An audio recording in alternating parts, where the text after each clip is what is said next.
안녕하십니까. 저는 20여 년 이상 여러분에게 최선의 진료를 다하고 있는 콧구 성형외과 성형외과 전문 조배정 원장입니다. 오늘은 kok기둥의 흉에 대해서 걱정하시는 분들이 간혹 있어요. 다는 아니고요. 요즘 개방이 워낙 발달되어 있어서 개방 당연히 하나보다. 그런데 흉이 무서워서 이제 안쪽에서 하시고 싶다고. 오늘 또 상담을 오셨는데 남성분인데 20여 년 전에 고텍스를 넣었는데 코 폭이 넓고 좀 둔탁해요. 코끝을 성형하지 않고 코 안에서만 하고 싶대요. 절개에서 흉 보이는 게 너무 싫다고. 흉 안 보이는데 가지고 있는 마인드가 있으니까 굳이 여기서 이거 안 보여요 뭐 이렇게 하지는 않습니다. 그래서 이제 제 거 정보를 많이 보고 오셨던 분인데요. 그래도 이제 콧대만 하시고 싶다고 하고 코끝 안에서만 하시고 싶다 그래서 이제 그렇게 본인이 원하는 경우가 있어요. 그러면 코 안에서 하게 되는 거거든요. 흉이 남기는 게 싫고 남한테 눈치채는 게 싫어서 그렇게 되시는데 남성이니까 더더욱이나요. 그런 경우는 코 안쪽에서 비개방으로 추천을 드리고요. 장단점이 있죠. 비개방으로 했을 때 코 안쪽에서 하게 되면 한쪽으로 좀 쏠려서 수술을 하잖아요. 수술 부위가 코끝 쪽으로 가져올 때는 양쪽에서 콧구멍 가장자리에서 양쪽에서 하지만 안쪽에서는 한쪽에서 해요. 왜냐하면 너무 폭이 좁아요. 또 양쪽에서 했다가 잘못하면 염증이 생기거든요. 그럴 때는 한쪽만 해도 점막은 구축이 생겨도 한쪽으로 끌고 가고 이렇게 하지 않기 때문에 한쪽에서 하고요. 콧구멍 입구 쪽에서 개방할 때는 구축이 생겨요. 쏠리거든요. 그래서 양쪽에서 비개방할 때요. 양쪽에서 이렇게 코 안쪽으로 개방해서 들어가는 거. 개방을 수술했을 때 가능하면 흉이 안 생기도록 어떻게 하는 것인지에 대해서 영상을 한번 보여드리겠습니다. 방법하고 어떤 선택하고 왜 어떤 부위를 해야 하고 콧기둥 하부 모양 또는 이렇게 생겼던 사람 또는 이렇게 생기는 사람 콧기둥 하부가 여러 가지 다양해요. 그런 것도 감안해서 한번 설명드리겠습니다.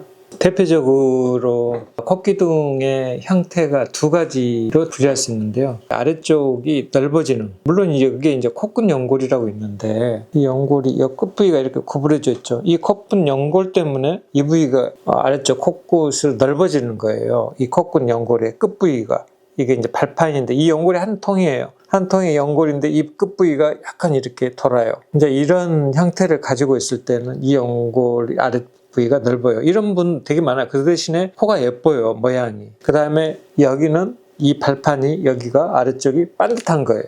다이렉트로 이렇게 절개를 하거든요. 그러면 흉이 안 보여요. 수술 후에는. 흉이 여기까지 많이 가로질러야 하잖아요. 그래서 이런 경우는 이쪽 중간 정도 이쪽에서 가로지르게 돼요. 그래서 여기는 이렇게 직선을 하지 않고 약간 구불려요.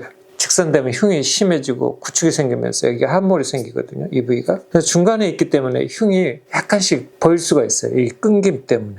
하지만 열심히 잘 꼬매면 괜찮거든요. 이 타입보다 이 타입이 훨씬 더 흉이 안 보인다. 아래쪽까지 이렇게 해서 수술할 수가 있으니까 아예 감쪽 같아요. 그래서 이 타입은 생각보다 흉은 아예 보이지 않고 이런 경우는 이쪽에서 해야 할지 이쪽에서 할지를 고민을 하고요.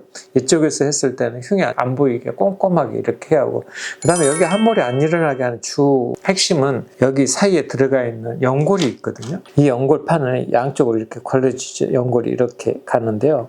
이 연골 앞쪽에다 하나 판을 또 대요. 이 연골을 예쁘게 하나를 더 대. 그러면 이 양쪽이 연골이 하나 더 있으니까 이쪽이 들어가지가 않게 되는 거예요. 이 연골판을 길게, 어떨 때는 이 짧게 주로 위쪽을 사용하거든요.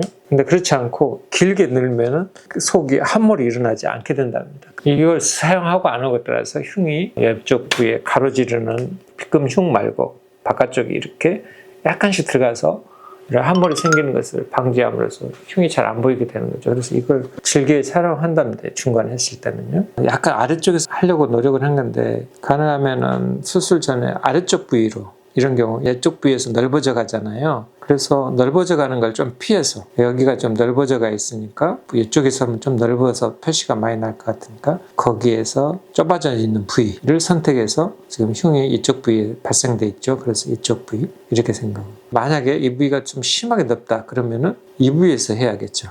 이런 것을 따라서 콧기둥 절개 부위 위치를 조금은 달리 수술한답니다. 이런 경우도 상당히 넓죠. 이런 경우도 이 발판이 꽤 넓죠. 이 거리가 상당히 좁아지려고 하는 이 부위, 이쪽 부위에서 이제 수술을 하고 세워져 있으니까 그러는 거고요. 이 거리를 보면은 이쪽에서 했다는 걸 알 수가 있거든요. 약간 위쪽에서 그러니까 여기도 V자형을 실제로는 V자형을 가운데다 두고 한 겁니다. 이 사이에 연고를 이렇게 집어넣어서 수술해서 가장자리가 찝혀 들어가지 않도록 이 부위가 이렇게 V자형으로 찝혀 들어가지 않도록. 그래서 비대칭이 상당히 심하죠. 살 자체가 이 피부 이게 부족해서 이렇게 생기는 거거든요. 여기는 여유가 있고 억지로 이렇게 될 수가 없어요. 왜냐하면 부족하기 때문에 이 피부 자체가 부족해서 생기는 현상이라서요. 이쪽 오른쪽 콧구멍의 피부가 부족한 거고 여기도 여기는 여유가 많아요. 그래서 이제 그런 경우 비대칭을 유지하면서 수술을 하게 되는 거고 넓은 것을 그대로 유지하고 이쪽에서 하는 것보다 더 흉이 없겠죠. 그래서 좀 더 흉이 좀 최소화되는 부위에서 수술을 하는 겁니다. 여기는 이제 이쪽이 좁죠. 가능하면 이 인중 부위에 닿는 부위에 바깥쪽 안쪽에 이건 시간이 지나면 보이지 않게 돼요. 여기는 이쪽에서 하지 않았으니까 이쪽 부위에서 수술을 함으로써 가능하면 흉이 보이지 않게끔 아래쪽에서 수술을 절개를 하면 흉이 안 보이게 되는 거겠죠. 직각으로 이렇게 떨어진 경우는 가능하면 아래쪽에서 한다는 걸 참고로 말씀드립니다.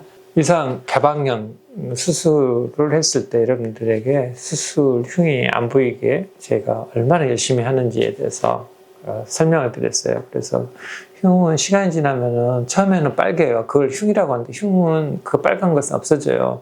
그리고 점점 이제 흉은 우리가 말하는 흉은 빨간 거 흉 말고 한몰이나 또는 칠선이나 들어가는 것을 여러분들이 그걸 흉이라고 하는데 잘못 아시고 빨간 게 흉이에요. 흉 생겼어요. 어떻게 걱정하세요. 빨간 흉은 시간이 지나면서 없어집니다. 그리고 하얗게 변하거든요. 요철이라든지 그 절개선에 따라서 한몰이나 콧기둥 측면이 함몰되는 것 이런 것이 흉이라고 보시면 되겠습니다. 그래서 그걸 최소화하는 또는 보이지 않게 속실 꼼꼼히 꼬매고 겉실 꼼꼼히 꼬매면은 대부분의 사람은 흉이 보이지 않고 설령 생긴다 하더라도 함몰돼서 오세요. 제가 이렇게 연고를 대서하는 수술법을 선보이면은 흉이 감쪽같이 없어져서 다들 깜짝 놀랐어요. 흉은 가능한 제가 있는 흉도 없애서 수술을 한다는 걸 참고로 말씀드려요. 잘 꼼꼼히 자기 유형을 잘 선택해서 하시면은 흉이 보이지 않게 할 수가 있답니다. 들어주셔서 감사합니다. 이상 준비한 자료는 여기까지입니다. 성형외과 전문의 조배정 원장입니다.